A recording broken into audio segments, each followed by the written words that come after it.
মাথা খারাপ। বলছে কেন? বলছে মসজিদুল হারাম থেকে মসজিদুল আকসা এদিকে যাওয়া সম্ভব নাকি রাত্রের কিছু অংশের মধ্যে? তাহলে আর আবু বকর রাদিয়াল্লাহু আনহু ঈমান আনিবে নাই, ঈমানে খারিজ হয়ে যাবে। চলেন যাই। আবু জেল উদ্বা সাহেব খুব যুক্তি, মানে কি খুব বুদ্ধি আমল আছে না নাই।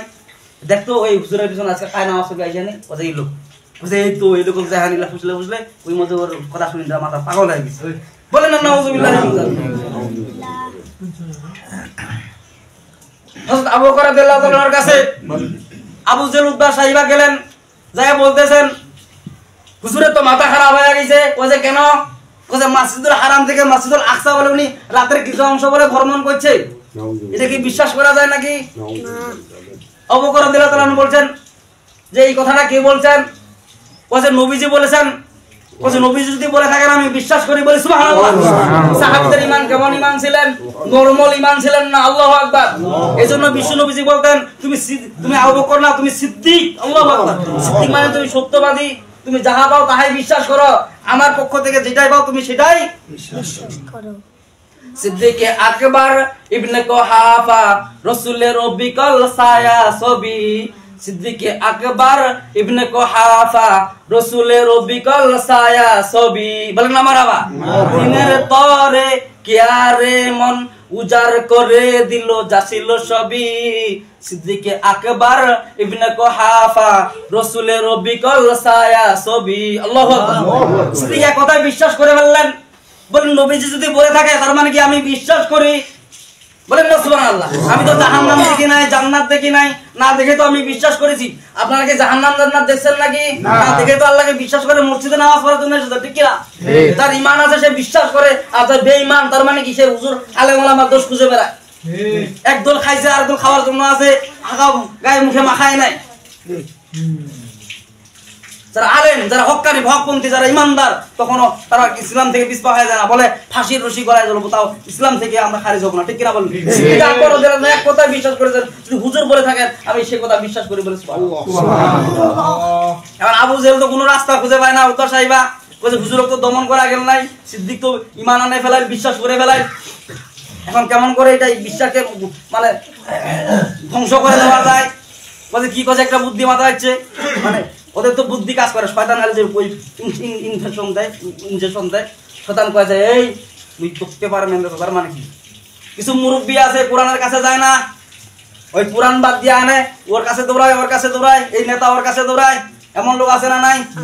হ্যাঁ, ভারতের সহযোগিতা দরকার কিন্তু কোরআনের সহযোগিতা দরকার নাই, এমন লোক আছে না নাই? সহযোগিতা দরকার আছে। শয়তান কয় আরে বুদ্ধি খুঁজে পাই না, কয় কে তোমার হুজুরক জিজ্ঞাসা করিস তো বাইতুল আকসা যে দেখা যাচ্ছে, বাইতুল আকসা বলিস তো কয়টা দরজা আছে, কয়টা জানালা আছে, আছে না নাই? বেখাপ্সা প্রশ্ন করে, এই তো হুজুরও আটকা গেছি, এইবার ছক্কা মারা দেওয়া যাবে। বাস মসজিদে যায় নবীজি জিজ্ঞাসা করতে যে হুজুর আপনি যে বাইতুল আকসা মুকাদ্দাস দেখে যাচ্ছেন, বলেন তো জানলা কয়টা, দরজা কয়টা?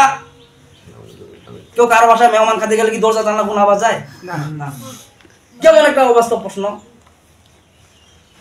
যেমন এইভাবে প্রশ্ন শুরু করে দিলেন আবু জেহেল উদ্বা সাহেবা, এইবার জায়গায় বেড়ে হুজুর আর প্রশ্ন উত্তর দেওয়া পারি মানে এইবার ইসলাম খারিজ, একেবারে ইমান একেবারে অবস্থা খারাপ করে দিয়ে দিব। বলেন না নাউজুবিল্লাহ।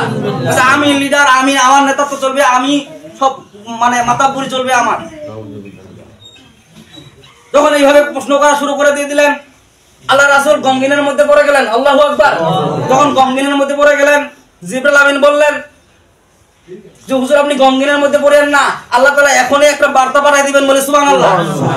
সাথে সাথে আল্লাহ পাক সূরা বনী ইসরাইলের প্রথম আয়াত নাযিল করে দিলেন, বলে সুবহানাল্লাহ। আল্লাহ পাক বলেন সুবহানাল্লাযী আসরা বিআবদিহি লাইলাম মিনাল মাসজিদিল হারাম ইলাল মাসজিদিল আকসাল্লাযী বারাকনা হাওলাহু লিনুরিয়াহু মিন আয়াতিনা ইন্নাহু হুয়াস সামিউল বাসীর। আল্লাহু আকবার। আল্লাহ পাক বলতেছেন, হে আবু জেহেল উদ্বা সাহেবারা তোমরা শুনে নাও, সুবহানাল্লাযী আসরা বিআবদিহি লাইলাম মিনাল মাসজিদিল হারাম। হে আবু জেহেলের গোষ্ঠীরা, হে উদ্বা সাহেরা তোমরা শুনে নাও, সুবহানাল্লাযী ওই আল্লাহর অতি পবিত্র দিয়া বর্ণনা করতেছি, আসরা বিআবদিহি লাইলাম মিনাল মাসজিদিল হারাম, যে আল্লাহ ভ্রমণ করেছেন মসজিদুল হারাম থেকে আকসা, সেই আল্লাহ আমি আল্লাহ বর্ণনা করতেছি, বলি সুবহানাল্লাহ। আল্লাহ বলতেছেন সুবহানাল্লাযী আসরা বিআবদিহি লাইলাম মিনাল মাসজিদুল হারাম, আমি আল্লাহ আমার বান্দাকে আমি মসজিদুল হারাম থেকে মসজিদুল আকসা পর্যন্ত ভ্রমণ করেছি, তোর কোনে পেটা পেটা পেটা থাকো। আমি আল্লাহ অসাধ্যকে সাধ্য করতে পারি, ঠিক কিনা বলেন? অস্বাভাবিককে স্বাভাবিক করতে পারি, ঠিক কিনা বলেন? পারে না? না পারে? বছরকে বছর যায়, স্বামী স্ত্রী আছে, সন্তান হয় না, এর ওষুধ খায় ওর ওষুধ খায়, কাম হয় না, আছে না নাই? আবার কাউকে সন্তান দেয়, সন্তান ডিনাই করে ফালাই দেয়, সন্তানের মহব্বতেই বুঝে না, এমন লোক আছে না নাই? আল্লাহ বলছেন সুবহানাল্লাযী আসরা বিআবদিহি লাইলাম মিনাল মাসজিদিল হারামে ইলাল মাসজিদিল আকসা। আল্লাহু আকবার, আল্লাহু আকবার। সুবহানাল্লাযী আসরা বিআবদিহি, আল্লাহ বল ব্যতিক্রম শব্দ ব্যবহার করলেন। আল্লাহ বলেন সুবহান, অতি পবিত্র সেই আল্লাহর বর্ণনা করে আমি আল্লাহ পাক বলতেছি আসরা বিআবদিহি, যে আমি ভ্রমণ করেছি আমার বান্দাকে লাইলাম মিনাল মাসজিদুল হারাম, রাতের কিছু অংশ মসজিদুল হারাম থেকে ইলাল মাসজিদুল আকসা পর্যন্ত, বলি সুবহানাল্লাহ, ফিলিস্তিনের মসজিদ পর্যন্ত আমি আল্লাহ ভ্রমণ করেছি। আমার আল্লাহর সাথে পারবি নাকি তুই? আয় বিষ্ণুনবীকে আটকে দিবি জায়গার মধ্যে, আমি আল্লাহ কি বসে থাকবো নাকি? ইমানদার যখন আটকে যায় আল্লাহ বসে থাকে নাকি? আল্লাহ তাআলা বসে থাকে না, আল্লাহ তামাশা দেখেন না। আল্লাহ পাক বলতেছেন যে আমার বান্দাকে আমি আল্লাহ পাক ভ্রমণ করাইছি মসজিদুল হারাম থেকে মসজিদুল আকসা, তুই বিশ্বাস করলেও কি না করলেও,